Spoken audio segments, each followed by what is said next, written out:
What's good, everybody? It's your man Dale saying, how y'all doing out there? Man, look, dating, starting relationships, finding a significant other is bad right now. There's no getting around it. It is 100% trash. Are there some people out there who are succeeding? Yes, there are. But for the average person, especially Gen Z and the millennials, the dating game has changed in such a way that it puts people off. Like, no one wants to deal with it. Good Morning America, just a couple of days, ran a segment on their program, and they had one of their reporters talking about it, female who's having trouble dating. I think she did maybe an op-ed or something, but they decided to do a quick segment on TV. And she's basically talking about how hard it is for her to find a partner. And I tell a lot of women, that's your first problem right there. You're looking for a partner? How about a significant other? How about a husband? You want a partner. Okay. So she went into why it's difficult for dating, and she told some stories. I'll link the video below so you guys can check it out. And, you know, over here in the Mano Swamp, in the RP world, we've been talking about this. I mean, these guys have been talking about this for generations now. And the thing is, technology has made it to where the average dude can see with his own eyes what's going on out here. The average guy see the women that want the foodie dates. They see the women who are out here being intimate with the bad boy, with the Chad, with the Tyrone. But when the good guy comes out and meet the same woman, well, she got rules for him. And people are starting to, not people, men, young men in particular, are starting to realize that it just isn't worth it. Right? Like, why even bother? It's especially here in the U.S. And some of these guys have gone and gotten their passports, and they're going to meet women in different countries, which I'm cool with you getting your passport and broadening your horizon and learning how other cultures operate and what it's like to be in other countries. But for the passport bro who just wants to go to some random country, some third world country or second world country, just because he can still leave with his wallet, just because he can pay in US dollars and get a beautiful woman, I'm not okay with that. It takes no game, and the guys who are doing it, they messing up that game.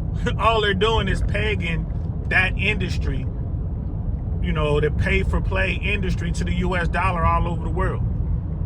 So to all you passport bros out there who think you're gonna go to DR, Brazil, or Colombia, and you're gonna come up on a baddie and you're gonna save money. Nah, you definitely gonna come up on a baddie, but you're gonna spend the same amount of money as you would spend on a baddie in the US. So what's the point? And the baddie in Colombia is gonna run the same games that the baddies over here in the US are running. So, I mean, really, what are you doing? So anyway, that's a different topic for a different day. Back to this woman. She was telling the story of how she met a guy, and she's dating a guy. They go out a few times. She likes his conversation. She's really getting into the dude. And then she goes back to his house. At some point, she goes back to his place. And when she got there, she didn't like what she saw. The dude was living like a bachelor, no furniture. There was like a half-built futon there, right? Said the curtains were like cut up clothing that he hung to cover up the windows. Those was his curtains. She didn't like that. And she was saying how, you know, it is so hard out here to date. And then she went in to talk about how women are doing better financially. More women are graduating from college than men. More women go to college than men. They're taking on a lot of college debt, which is another story. But they're coming out, and women, when they mate select, they typically want men who are on their level or better, right? And the term is called hypergamy, however you want to say it. Shout out to Rich Cooper. But that's generally how women make selection. And women go with the herd. right? That's where technology comes in. So women are watching and listening to other women, like watching them on TikTok or whatever, YouTube or whatever, listening to other women, their friends, and they're all out here going after the same dude, believing that they're going to be able to get their prince. And the math just doesn't work for that. There just aren't enough of those dudes available who are looking for a serious relationship. And the biggest thing is, since that guy is rare, it's supply and demand. Since that dude is rare, he gets to choose the woman he wants. All women assume that these dudes, the tall dudes, they're over 6 feet, making 6 figures or more with a 6-pack, and they're charming and they can provide cool experiences and all the rest of it. Women believe that that guy is gonna want them. No, that guy is well above average, and those women are average, right? The women are average, the dudes are above average, and these women believe that they'll be able to get this guy. They don't understand that that guy gets to choose. Simple as that. Kevin Samuels was talking about this years and years ago. Fresh and Fit been talking about this for 3-4 years now, right? Rollo Tomasi, Rich Cooper, you name them, they're all been saying it. The guy has all the leverage. All the leverage. Michael Certain talks about this. Dr. Orion Taraban talks about this, right? And you guys are like, oh, you naming all these people who are red pill or red pill adjacent. Okay. Professor Scott Galloway talks about this. Right? The numbers just don't work for women. Women, y'all need to understand that the vast majority of Americans are average. Average income, average looks, average build. That's not a, that's not a put down. That's not smoke, right? Those are facts. We're average, right? The scale is 0 to 10. 5's the median. That's average. That's what most people rate. Women, you guys are out here looking for 10s. Y'all looking for the best of y'all looking for the top 10% of the 10s. Those men get to choose. And men don't mate select like women. Men are looking for different things. And there are guys out there who know that they're a commodity, right? And guess what? Men like to be intimate. So there are men out there who have women, they're literally throwing it at them, and they're going to catch. They're going to be like, all right, put it right here, baby. And he's going to partake. Simple as that. If he gets the opportunity to smash, he's going to smash. And these men have a lot of experience. They smash a lot of women. Why? Because the women want them. And a high partner count, a high body count, whatever term you want to use, for men, that's a good thing. It's hard for men to get intimacy from women. It's really difficult. It's easy for women to get intimacy from men. It's easy. And women, y'all know this.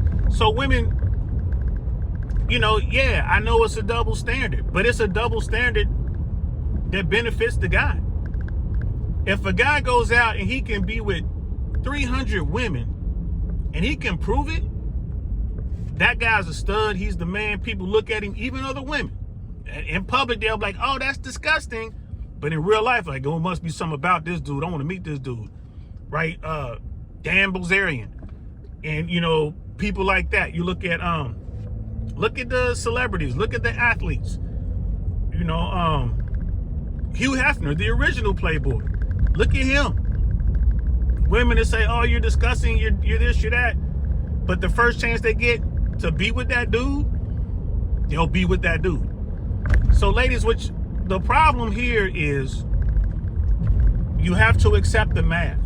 I'm not saying don't shoot your shot, but I'm saying you're going to have to add value, a lot of value, because you don't have the beauty or the physical attributes that he's looking for. But if you can bring other things, like if your value is measured in different ways, like you cook, you clean, you help him out with his blind spots, you help him continue to build his fortune, that's valuable. And he'll definitely be with you because of that. Now here's the thing.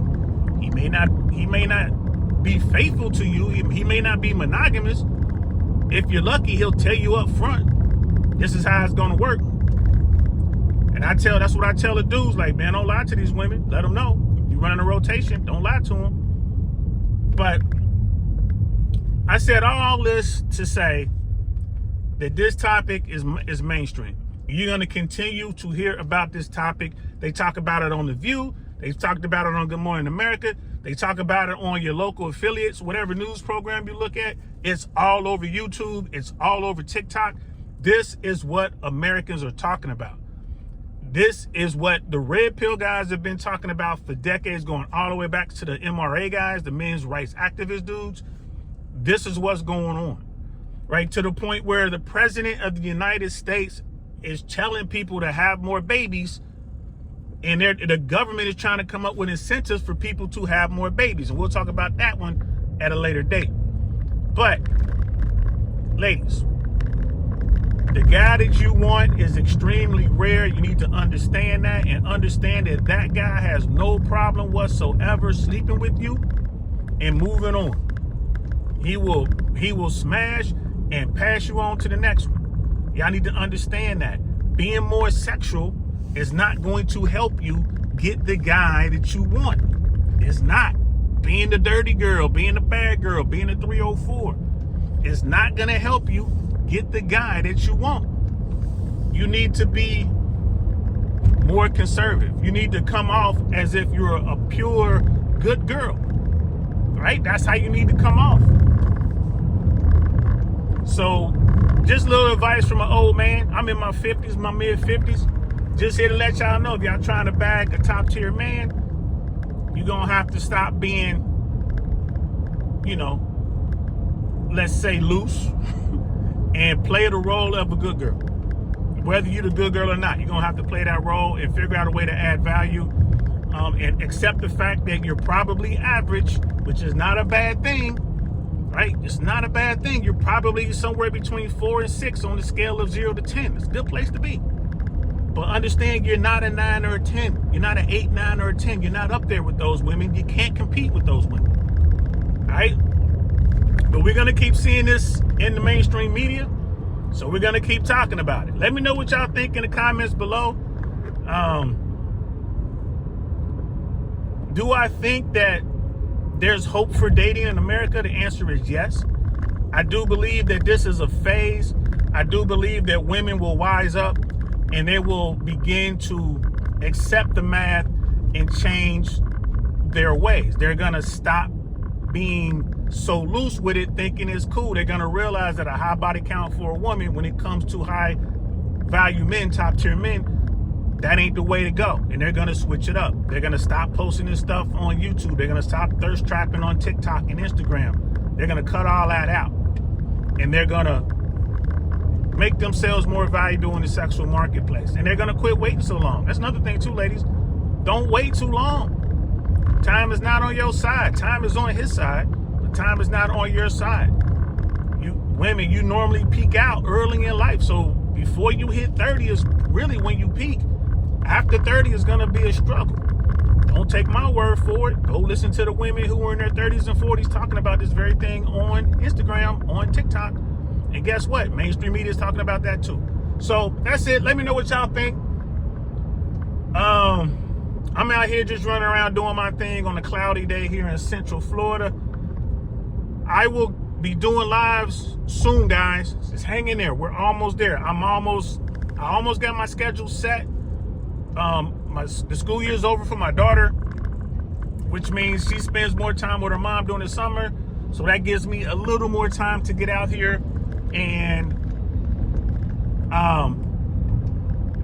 commit more time to YouTube and doing lives and stuff like that. So that's it. That's all I got for now. Let me know in the comments below what you think, how you feeling, and all that good stuff. And I'll talk to y'all later. I'm Dale Saint. Peace.